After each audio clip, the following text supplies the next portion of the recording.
नमस्कार मंडळी, श्री स्वामी समर्थ. रवा छान भाजून घेत आहे मी. छान लालसर तांबूस कलर इथपर्यंत, कारण की आजची आहे नागपंचमी आणि नागपंचमीला आमच्याकडे स्वयंपाकाचा नैवेद्य दाखवायच्या आधी कढई करतात. कढई म्हणजे काय तर शिऱ्याचा प्रसाद आधी करून घेतला.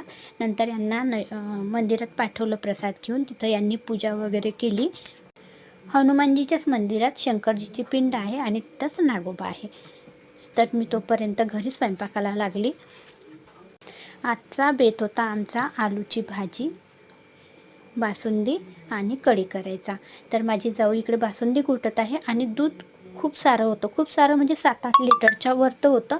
म्हणून मग एवढं दूध गॅसवर घोटायला खूप गॅस जात होता, म्हणून आम्ही चुलीवर करत आहोत.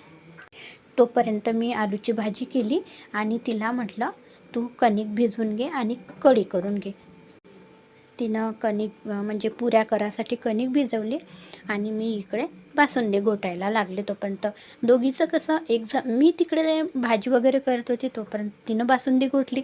आता मी बासुंदी घोटायला आली, तर ती तिकडे कणिक भिजवत आहे आणि कढी केली. 2 छान लाकडं लावून दिली चुलीखाली आणि दूध घोटत बसलो. तर पहा किती छान बासुंदीला कलर आला आहे की नाही.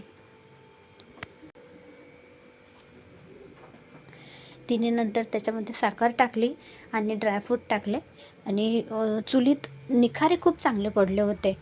एवढी मोठी बासुंदी घोटली तर मग निखारे छान होते. म्हटलं दूध गरम करायचंच राहिलं होतं माझं, तर चुलीवरच ठेवून दिलं मी.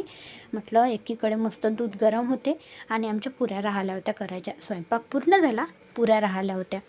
तर तिनं लाटून दिल्या आणि मी तळल्या.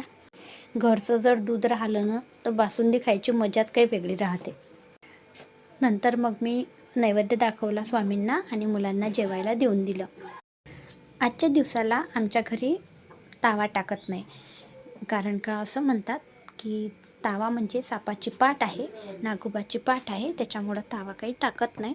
तर आमच्या दाऊदला पोळ्या पाहिजेच, तो काही पुऱ्या खात नाही.